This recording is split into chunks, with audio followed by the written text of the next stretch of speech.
মাশাআল্লাহ খুব সুন্দর হয়েছে।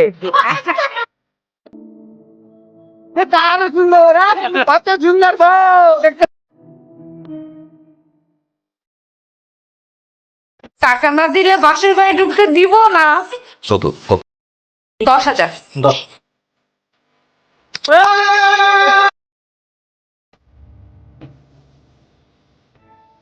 প্রতিটা ছেলের জন্মের পর থেকে স্বপ্ন কি স্যার বড় হলে ও একটা বিয়ে করবে, সুন্দরী বউ। মাশাআল্লাহ।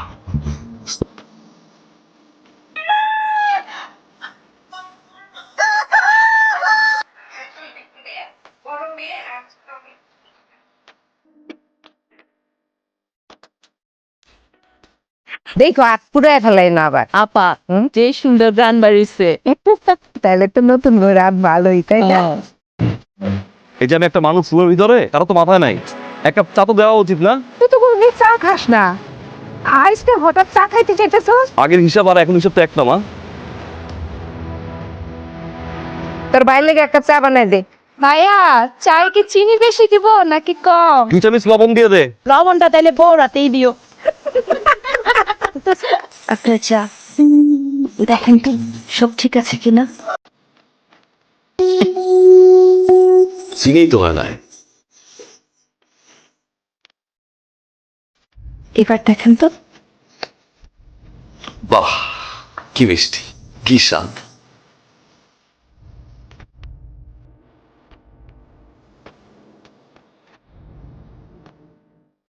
নিজের খেয়াল রাখেন ফোন দিয়ে, আর আমি ফোন দিলে ফোনটা ধরে দেন, খাওয়া দাওয়া ঠিক মতো করে রাখ। আর বোনের আছেন বাড়িতে কেউ আছে আপনার অপেক্ষায়, আপনি কি আমাকে চান বললেন? চাইতে বলছি। মাশাআল্লাহ ভাবি তো অনেক সুন্দরী। ওনাদের দুইজনের একটা সে বানাইছো। ভাই আপনি নতুন বউ রেখা কেন 7 দিন আমাদের চলে আসতে কেন রে? আপনার জায়গায় আমি থাকলে 1 মাস ছুটি কাটাইতাম। আফজাল সাহেব আপনি নতুন বিয়ে করার পরে কতদিন ছুটি কাটাইছিলেন? আমাদের তো 10 দিন ছুটি দিয়েছিল। আমি তো ভাই পেটে ব্যথা, মাথায় ব্যথা, ঠ্যাঙ্গে ব্যথা দেখে 15 দিন কাটাই আছে। আপনি তার মতো উদ্ভট বলতেন মাথা ব্যথা, কোমরে ব্যথা, পেটে ব্যথা, গ্যাস্ট্রিকের সমস্যা, আলসারের সমস্যা। স্যার ফাইলটা যদি চেক দিতেন। এই প্রজেক্টের অডিট তো শেষ। আমার তো আর কোনো কাজ নাই। না না স্যার আমি কাল থেকে মনে হয় কি গ্যাস্ট্রিকের প্রবলেম। কখন যাবেন ডাক্তারের কাছে? স্যার কালকে সকালে। আমার একটু নিয়ে চলেন না, আমার না গ্যাসের অনেক সমস্যা। স্যার সমস্যাটা শুধু গ্যাস্ট্রিকেই না, মাথা ব্যথা স্যার, আর ঘুমের বয়স আবল তাবল বলি।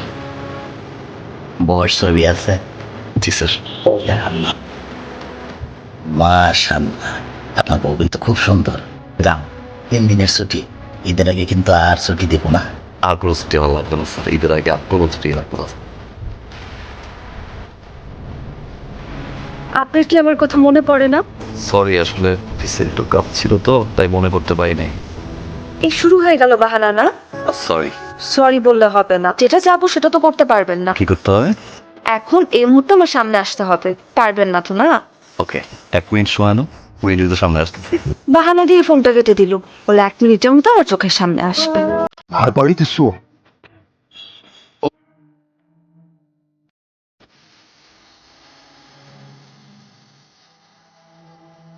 তোর পিছনে রে চল চল চল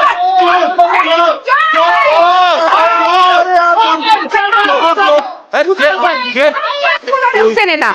আমি তো চোর মনে করছিলাম। তুই না কালকেই গেলি, আজকে ফিরে যে বস কইতেছিল যে অফিস তো কোনো কাম নাই, শুধু কেন আসছেন? বসে বসে বেতন নেওয়ার দরকার নাই, হচ্ছে বাড়িতে যান, বাবা মাকে সময় দেন।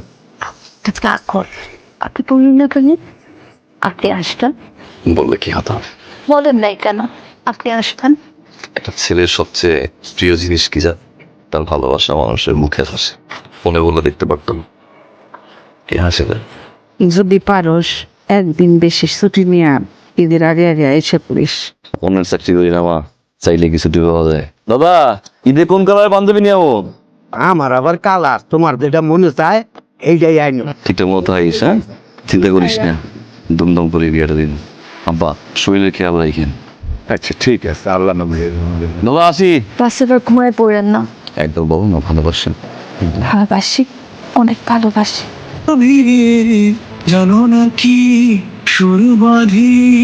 স্যার 2 দিনের জন্য ছুটি আমি আপনাকে ছুটি দেই আর উপর থেকে আমাকে দে ঈদের আগে আর কোনো ছুটি দিতে পারবো না।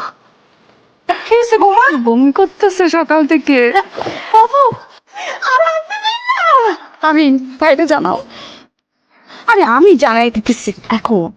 শোন, তাকে যদি এভাবে ফোনে জানাই তাহলে তো তার চোখে সে খুশিটা আমি দেখতে পারবো না। প্রথমবার বাবা হওয়ার খবর পাওয়ার পর তার চেহারাটা কেমন হয় সেটা দেখতে বড় ইচ্ছা করতেছে। হ্যাঁ ভাইয়া বলো, এই কালারটা দেখতো, তোমার যেটা ভালো লাগে ওইটাই নাও। লালটা সুন্দর না? তাহলে তুমি লালটাই নাও। তোর ভাবির জন্য ওটা পছন্দ করছি, দেখ।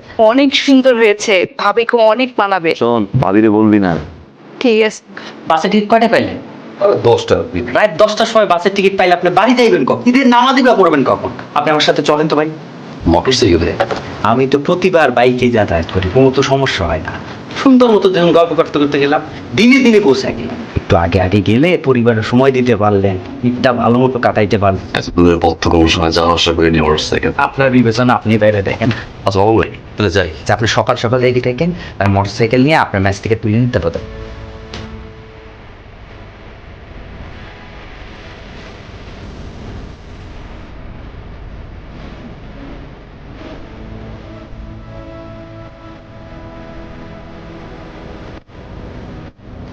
ভাই ফোনটা একটু ধরেন, ধরে কানে দেন, লাউডে দেন। হ্যাঁ সালেহা, হ্যাঁ আমার সাথে উজ্জ্বল ভাই আছে, তারে বাড়িতে নামাই নিয়ে তারপরে আসতেছি। কলকাতার সাথে একটু যোগাযোগ করে কোরবানি দেওয়ার ব্যাপারটা আছে না, কয়টা ভাগে কেমনে কি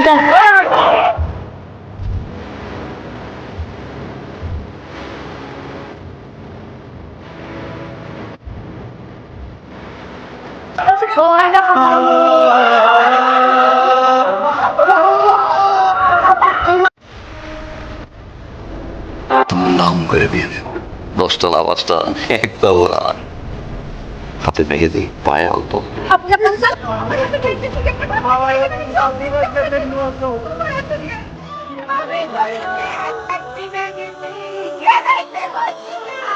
ওই পরে আইলে তো এই রকম ঘটনা ঘটতো না।